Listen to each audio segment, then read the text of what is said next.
Yo ho ho! What's going on, guys? This is Grim Reaper bringing you that next session of One Punch Man. Today we're covering chapter 128's review with a plethora and a variety of events happening not only simultaneously, but in particular in this chapter. There's a lot to dive into, so let's get into it. Before that, remember to like and subscribe for the video. If you'd like to support the channel, check out our Patreon and our Cash App when we're in need of it right now. So anything that you'd like to donate would help us out and help the channel grow inevitably.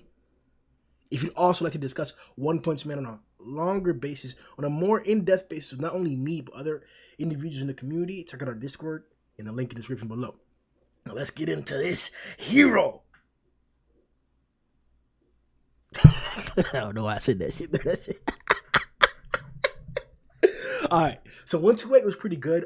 We're progressing what we got from before, not necessarily to like the farthest extent. I don't feel like the plot has jumped like several points forward because of this, but that itself is controversial. The fact that Orochi's and psykos is at a new level, the fact that like Saitama and Flash are even more aware of the current situation, all these things could serve to push the plot to a point that we couldn't even accurately predict before. Now, that's what I'm taking as like the marker for like how far the story has gone. Like, could I predict this? How much of this could I predict it? And I'm pretty confident we could have like assumed the majority of this, that like psykos and Orochi were gonna fuse, that they were gonna end up fighting Tatsumaki, that Saitama and Flashy may to some extent be involved because of how Tatsumaki and psykos actually met. Psykos flew through the floor and met Tatsumaki midair or whatever. So we knew that there was going to be some type of interaction at a certain time period. The issue is, how pivotal is that interaction going to be, not only for like the consequences of the rest of the heroes, Waganma, Tadio, the individual on the surface team, but these people here fighting underneath. One thing that's going to be a big topic of like conversation. I think I already raised a poll question, and I actually made this question when we saw it in the reaction video when we first saw it in the chapter. Tatsumaki is threatened and is now seeming to be preparing to flip the entire Monster Association. This both brings the prospect for amazing feats and capabilities in chapter 129 that's coming up, but it also says something about the individual fighting capabilities of Orochi and Tatsumaki, and this fusion of Psyrochi, as some people are calling it, Psychic Orochi, Psycho Orochi, all different kinds of names or like little monikers that you want to give this new fusion form or unification of Psychos and Orochi. To start it off, going through YouTube, this morning after the reaction, I see my boy Zhoniin's video. Make sure you check out his review. He always does I think he brings down his live reactions with his gameplay whenever the Raws come out, but he always does reviews. Check out his reviews. He's the leading member of the One Punch Man community. He's a leading member in our community who we all like, revere, we all fuck with and shit like that. He's on the podcast all the time, every single session besides I think like one, and we've done like 50 sessions or so of the podcast. So if you want to see more of Zhoniin, more in depth of Zhoniin, go check it out right there. But on his review, the title of the review says, a new god level or above dragon threat. And I didn't even think about that when I was reading the chapter or like preparing for the review. I didn't even think about that at all. Like, this is a new pinnacle of power. Now, it's hard to give this the exact position it deserves because we don't really get to see that much destructiveness from it. The abilities that Psycho Orochi used against Tatsumaki in this like in that state that she was in were extremely powerful. But they were really like, I don't want to say nuanced, but specific to her fighting capabilities in that situation in particular. The most impressive thing about it was that she managed to flip Tatsumaki's barrier upon herself. Or the way it seems to have been like drawn, maybe not explained, because the translation, there's always going to be some things lost in translation, is that the barrier that she's using to repel things. So the outward push, a force originating at the center where Tatsumaki is and pushing outward, is now being flipped. So the force that she's using to push outward from within herself is now, I guess, sealing the barrier or causing internal pressure. It's almost as if like you were to be at the bottom of the ocean. So I guess a good like metaphor to relate it to is that like it's almost as if psykos is pushing Tatsumaki lower and lower into the depths of the sea. And it's as if Tatsumaki is helping her push her down. That's what I guess the obstacle was at that current moment, or one of the better feats of it. Now, doing a reread, it was the black rods. It was whenever the black rods rose up and touched Tatsumaki's barrier that that they flipped polarity, if you want to describe it like that, however you want to describe it, because we don't really have physics to to really describe force fields like that. Anti-gravity doesn't really exist right now. So yeah, let's assume it's that. She switched the polarities of it, and now she's really like the force that Tatsumaki herself is emitting is being utilized in tandem with the force that psykos is pushing down on her. And not only did I not expect anything like that to be possible, I didn't expect Tatsumaki to be so traumatically hurt in such a short time period in this fight. This fight has been going on for a while. From the initial encounter, the puppet, getting past the puppet, and actually bringing psykos up here. We've had quite a few scenes, quite a few interactions, quite a few displays of power, but this seems something that like doesn't necessarily fit with One Punch itself. I don't want to call it or give it some like magical tag on it, like Seven Deadly Sins, where like they can just say something happens and it is because it is. One Punch seems to flow with a lot more of a logical concept, a lot more of a realism concept. You know, we see physics work, we see attacks work, we see destructiveness, and it makes sense. This form didn't necessarily make sense. It didn't, and I actually took like a 30-second like gasp of like the beauty of the aesthetics of it, because it was very, very beautiful. It reminded me of like I don't know, there's all kinds of lore there where I have like beautiful women or they draw beautiful women. I even showed one of the mats that I have of Magic the Gathering, where in their lore they have various pictures of beautiful women or beautiful prominent figures in their stories. So to have psykos displayed like that was amazing, huge. It was kind of out of place because she was so big. You know, you can't. I guess like the sexual or the attractiveness of like something that gargantuan is like diminished because of the size. I don't want to say that it's like, maybe it is because of personal preference. Maybe like most guys or just myself, we don't like huge women or tall women like that. So it is kind of weird, or it is kind of like alienating to an extent. But I think more so the aesthetic of it, the fact that it was all plain white like that, so huge, it made it seem as if it was some Evangelion type stuff, or like something out of the ordinary that I wouldn't necessarily like, you know, correlate with One Punch. The trash meter did drop to 0 for a bit.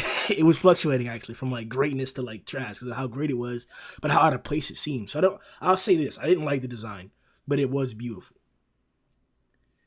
The design doesn't necessarily affect the entirety of the capability though. As we mentioned in the beginning of this, we're addressing the point that is there a possibility that Orochi is an above dragon threat? This first feat of switching polarities of Tatsumaki's force field does equate to that. That does seem very, very likely, very plausible. On the other hand, this punch that Saitama did to pop the goo that was trying to grab his head and attacking not only him and flashing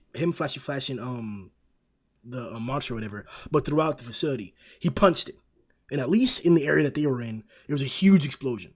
Now, this explosion doesn't compare to the blast that we saw previously from Orochi whenever he surprised Tatsumaki. It doesn't compare to the punch that he did to Rover and made that huge pop, that whole shit. They're not the same, but it's not insignificant.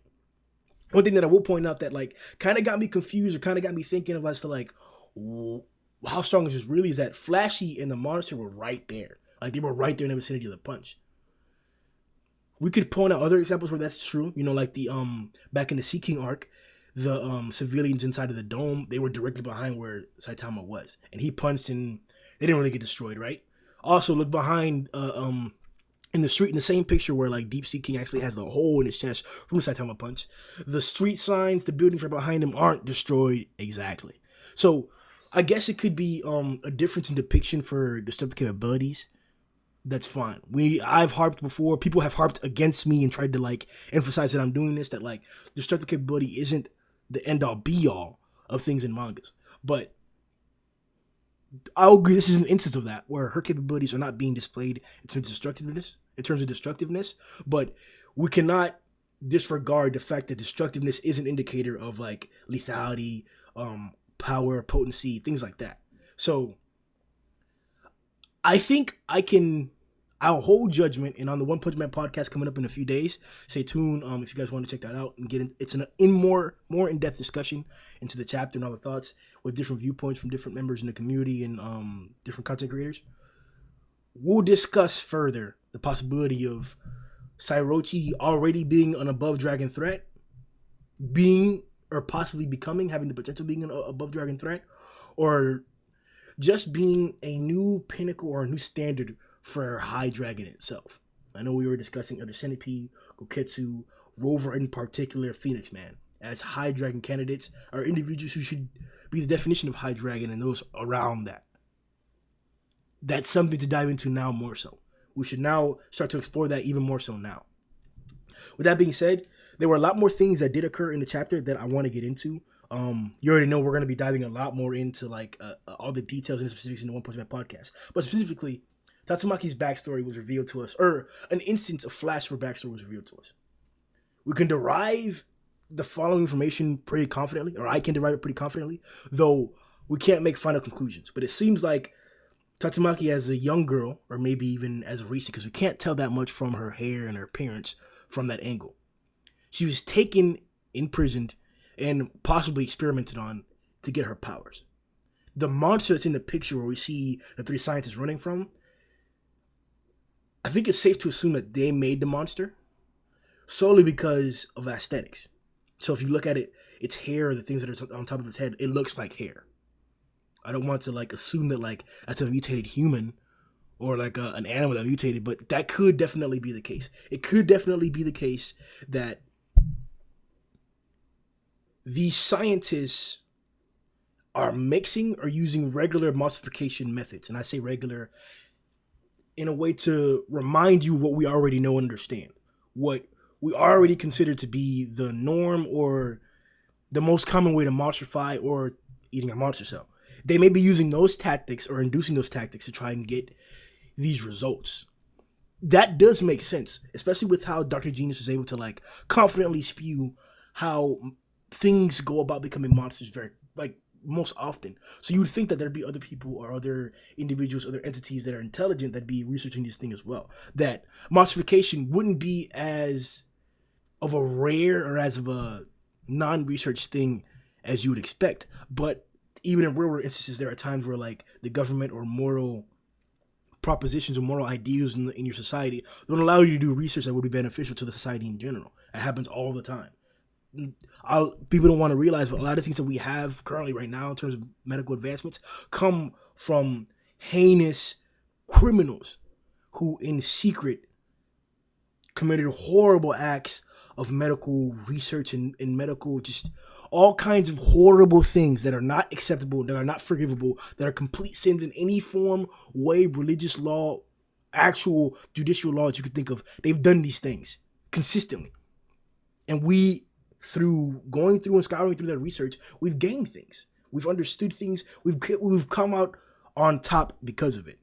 So I don't think it's crazy to assume that there's nobody else in the world that's doing these experiments like Tatsumaki had on her. Garou mentioned that technically she was doing that. Technically, she has been doing that for a long time. And Evil Eye is a great a result of that experiment. So was Orochi, and there have been many failures and deaths along the way, as we saw. But we have evidence that Garou is doing some of these things. And I don't think it's crazy to assume that there have been previous occasions or previous entities, whether it's groups or individuals, who have done the same thing to a lesser extent or a worse extent. I personally think that these scientists have done it to a farther extent because Tatsumaki's level of power and ability, but that could just be the method in which they did it that's so effective. With that being on the table, Tatsumaki getting hurt is really, really, really surprising. King coming through to handle business, bro, to save Tatsumaki, and her acknowledging that is fucking great. We got more development for her in general with the whole like hurry up and save the kid aspect, and having King do it not only connects with the previous connection or the previous relationship that we had hints about, where her being like kind of fond, proud, and impressive King herself and the things that he has done and accomplished. This also helps in that. Now she sees that he's not only like competent as usual as she expected, but he assisted her in a moment of great need. And sure, she doesn't even know that like he's the one that helped her like pop out of that thing or like pop out a Giro's thing by having Saitama, quote unquote, king, pop Orochi. But we know what's going on. We know how it's progressing, and I'm excited to see more development from Tatsumaki herself. I'm excited to see what Psycho Orochi evolves to in a further extent, and I'm excited to dive into like all the different possibilities that we could like come up with as to what's really going on, what's really going to go on, and when are all these individuals going to meet up in terms of Orochi, Garou, Tatsumaki, Saitama, Flashy, the two ninjas, Genos, Child Emperor, all these things are these open variables and factors. I'm so excited to see how they're going to run into each other, and I'm here for it.